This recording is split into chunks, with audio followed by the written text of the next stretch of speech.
Hello, everyone. Welcome to Eris Academy, where you're going to learn how to accept your status as an heir of God, find your purpose, and to live a fulfilled life. My name is Jasmine. I'm your head mistress, which just means I'm going to be guiding you along in the process from living a life that you hate, that's boring, that's mundane, to going to live a life that you're absolutely obsessed with. So, if this is sounding like your vibe, don't forget to hit subscribe, like, and then also leave me your favorite color heart in the comment to let me know that you're here, you're getting it, and that you're vibing along. But today we're going to be talking about how to hear from God, because how are you going to be taking over territory if you're not hearing from your commander?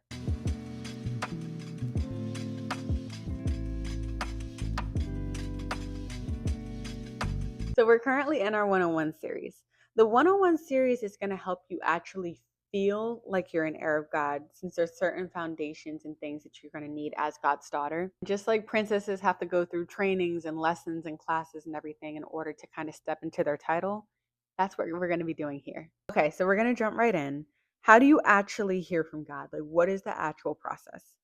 The most important thing to understand in this whole entire process is number one, that God speaks to you specifically, and number two, that God actually speaks.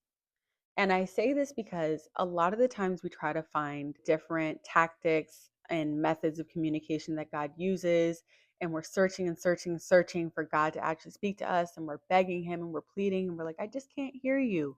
What's actually wrong is that we don't believe deep down in our heart that God is speaking to us. We'll emphasize it so much, but like God wants to have a personal relationship with us.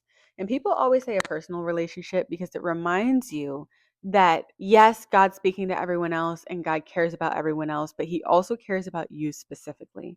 And because, like, God, when He created Adam and Eve and He had them in the garden and He was walking with them and like moving amongst them and was like in relationship with them, then that got severed. That's what Jesus was for, to bring back that personal connection and that personal relationship that we have with Him so we can fellowship with God without this cloud of like sin hanging over us and like blocking us from God's view and seeing us as like the pure children that He wants to see us as.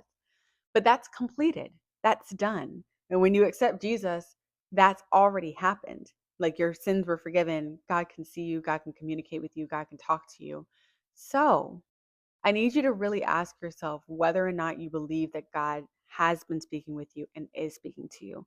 So I can give tips and tricks and everything like that. But if your core belief is that God doesn't really want to talk to you and that God talks to everyone but you, then you're going to run into some issue, even if you have the actual like tips and tactics and things to enhance hearing from God. A lot of the times we also confuse ourselves by like putting in, for me, like, it wasn't even, like, putting in what I wanted, it's just I was so deathly afraid of making the wrong decision that I was like, "Well, God told me this, but I don't know." Like, I don't wanna say something that God told me to do something and that I was wrong. Like, I was afraid of being wrong, and I was afraid of making God look bad. God can make Himself look good easily. He can wipe all of the mess that we make away easily. If there's something that we do that ends up hindering someone's relationship with God and that like accidentally, like not on purpose, but like we accidentally mess up someone's relationship with God, or we say that God told us something and we were wrong, God has the ability to mend that, to heal that, and to cover that. So release the fear so that you can actually hear from Him, because that may be what's really holding you back from hearing from God in general. Some of you will need to just stop the video here because that's all you needed to actually hear. But there are ways to actually enhance hearing from God. And we're going to get into those tactics now, but it's just so key that you believe that God speaks to you, because He does. Okay, the first and my favorite of these tactics, so maybe I should have left it for last, but that's okay. The first and my favorite of these tactics to do this is prayer. Now, the key to remember about prayer is that prayer is a conversation with God. And I say that because if you had a conversation with someone, and let's say that you were that person's manager or the CEO or boss or mom, like you were above that person, like status wise, and they were responsible for reporting to you or asking you questions. And they were like, "Hey, Sarah, How are you doing? Oh, I'm doing good. Yeah. So, anyways, I'm really stressed about whether or not I should use the blue paper or the red paper in order to print the copies of the document because I don't really know which copy of the document I need to do or which page I need to do my homework on it. And yeah, but I'm really grateful for the paper and I'm really grateful that you gave it to me. By the way, I'm sorry for cutting up that other piece of paper. I didn't really mean to do that. But, anyways, yeah, the blue paper or the red paper. I'm not hearing from you. Can you please speak to me? Please, please. I feel like you're not talking back to me. Oh my gosh, like, I don't know, I just feel like you're not there. Are you there? Are you listening to me? Okay, thanks, bye. And that's the end of the conversation. And you're like, that's not a conversation. That was you ranting for however long about what you wanted to talk about and your concerns and never giving me a chance to even answer any of your questions because you never sat there and expected an answer. You didn't give space for an answer. So, hearing from God sometimes is about creating space for Him to speak. And my favorite way to do this is just to slow down. And one of the ways to slow down in prayer is to write it out because you can only write but so fast. And it allows other thoughts to come up while you're writing. So you're writing down, hey, God, I don't know whether to use the blue construction paper or the red construction paper or the pink construction paper for my project. Can you please let me know what construction paper to use? And then what I want you to do is to pause and create space for God to give you an answer. And the thing is that you may feel slightly like in your gut, in your body, in your brain, something may pop up like, well, maybe you should do the pink one. I want you to write that down. Like, don't second guess that. Write that down and write it down in a different color ink. Write it down in like a different font. Like, if you can, like, slant your font a little bit or highlight it or put a little space so that you can see the separation. Write out what you feel like that gut feeling is telling you, like, oh, you should go with the pink paper. And then I want you to continue like normal. So if you have been anxious in your prayers, continue like normal. I may have talked about this in the past video, but continue like normal. And you're going to say something like, okay, but I really feel like maybe I should use the red paper because blah, blah, blah, blah, blah. And then give space again. You hear, nope, like, I want you to still use the pink paper. Or maybe you'll hear, oh, maybe the blue paper will be better. And then you can kind of go back and track the conversation and see where it seemed like God was speaking versus your anxieties were coming up. One way that people also say to do this is to check what God is saying against scripture. So if God, like, for example, God does not give us a spirit of fear, but of power, love, and a sound mind. So if you go back and you're looking in those spaces where God wrote and it's speaking fear into your plan, like, oh, you should be like, well, if you use a pink paper, what is everyone going to think about you?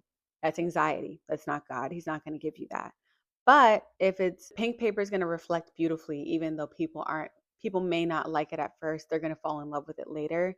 And it may be something that's scary, but it's also giving you peace of mind. That's God. Like, God speaks in peace a lot. But that doesn't mean that he's not ever going to tell you to do something scary. Like, God will tell us to do scary things once in a while, but it's also a lot of the time coded by peace. But write it out at first so you can actually kind of see that. And then eventually, when you've done this enough, you can actually go back to praying in your head or praying out loud, and you'll be able to kind of hear God. But it's about creating space in those moments for God to speak because sometimes we are rambling. We're not giving him a chance to say anything. And then we get upset because we feel like he's not saying anything back to us. But again, if you take the belief that he is speaking to you when those thoughts come up, you'll realize that God is having a conversation with us way more often than we think. And my favorite thing about when you get good at this is that when you're praying, like in your head, it's like if you've ever read fantasy books and they're mind speaking in the fantasy books, it's like you and God are having that mind speaking conversation because you're saying something and sometimes he'll interrupt or intercept your thoughts. And then sometimes you'll interrupt his thoughts. And it's like you're sitting there having just a mind speaking conversation with God continuously throughout the day. And it really helps you to feel like God is actually there with you all day because he is. But sometimes we're just so used to having him in the background, like his voice is getting muffled. Another way that you can incorporate this into prayer is to just actually be silent for a little bit. Like, give yourself time to be silent.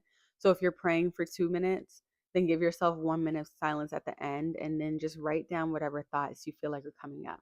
If the conversation just feels too overwhelming right now, just write it down at the end. Like, God, is there anything you're saying to me right now? And even if it's random, I want you to write it down. And writing it down also will help you track it later in the day. Because another thing with prayer that it's really, really important for you to actually understand how often God is speaking to you. And maybe if not even speaking to you, that God is listening to you, which again is another part of conversation, is being able to write down things so you can be grateful about them later. Sometimes God moves so subtly that we miss him. And so we'll be praying about something like, oh, God, I just really pray I have a good day today. I've been really stressed. And casual, nice, good things will happen throughout the day. And we'll get to the end of the day and be like, that was such a nice day. Anyway, moving on. Then we go back to praying and we're like, God, I just feel like you're not hearing me. He's hearing you and he's been answering prayers, but it's not in this big, bold way. So we've been missing it. But when you write down things, you're able to kind of track what you're praying about so you can see God answer your prayers. The second way to do this is to actually listen to godly sources. If your brain is consistently pumped with trash, you're going to consistently have trash talk back to you. And I mean trash in the way that, like, the negative thinking, the complaining, the horrible, horrible view of like the world and people, and that people are just terrible and people are not kind and people don't ever think. Like when I have a on my TikTok, I have this guy that just does good news.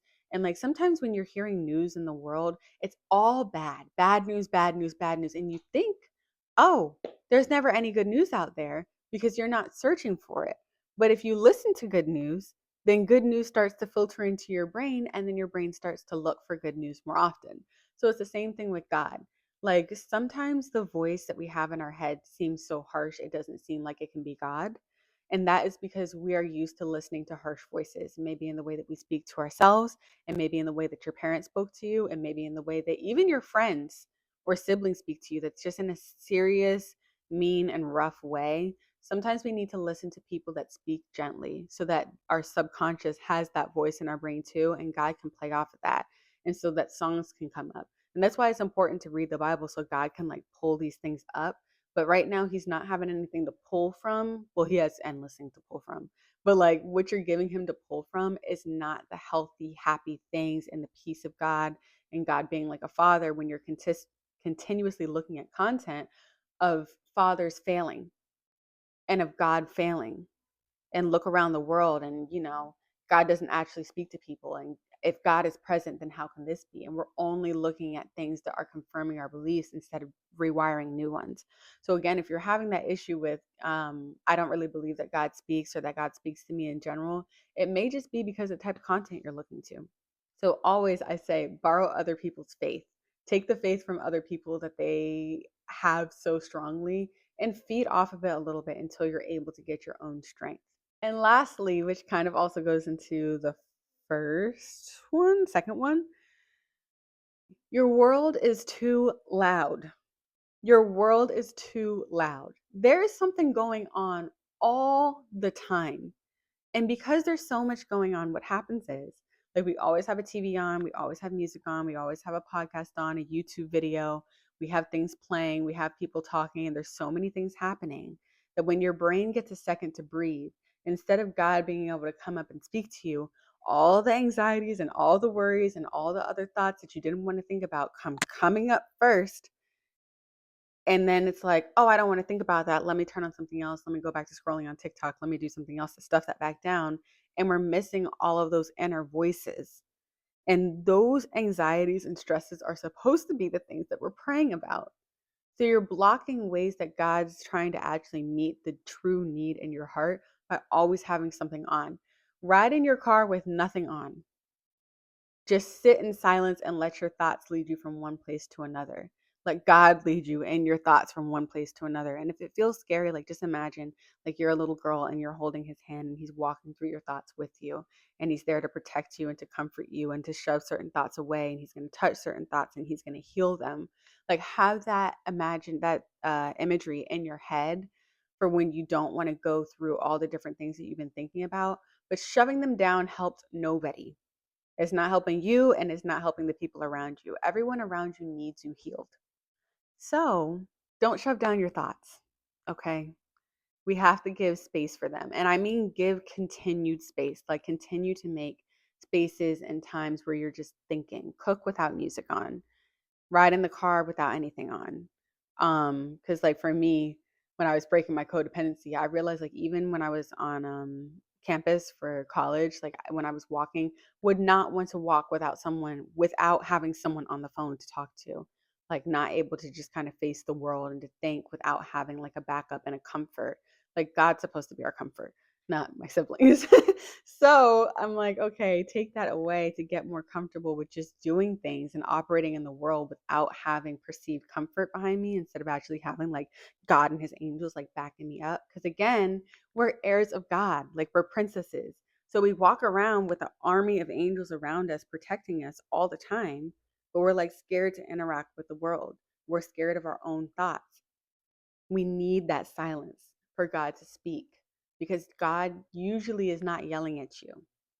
He may be repeating the same thing over and over. He's like hitting a wall. It's like, again, with the fantasy prediction, like, prediction example, where it's like, when like you're trying to mind speak and they have their walls up and like you keep trying to hit the walls and they're shouting, they're banging at the walls. It's like God is standing at the wall, like, hello, hello. And he's not able to get to you. Like he's not able to connect with your soul and to connect with what you need because you have your walls up. So let your walls down for God. Give some silence. Believe that he actually wants to speak with you. And then just practice it, like practice hearing from God. And I promise you'll hear him pop up. And you'll be like, oh shoot, God was speaking to me this whole time. Like he talks. God's a chatter, a yapper. Like he talks a lot sometimes, and we're missing him because we're so used to tuning him out and tuning out everything else. So I hope this helps. If you got to this point in the video and you have ever had a moment where you felt like God spoke to you, it can be something big or something small, please leave it in the comments below. That way we can just encourage other people that God does speak to people consistently, which means that he can also speak to you consistently. And I think I'll leave one in the comments below too. So I hope that you guys have a good rest of your day. I will see you next week for a Womanhood 101 video. Let me know whether or not you guys want a video on either caring for yourselves or relationship with men for our Womanhood 101 video next week. Both of them are going to get done, but let me know which one you want first. I love you guys. I hope that you have a great rest of your day. Thank you for joining class. I will see you in the next video, and do not forget to like, comment, and subscribe.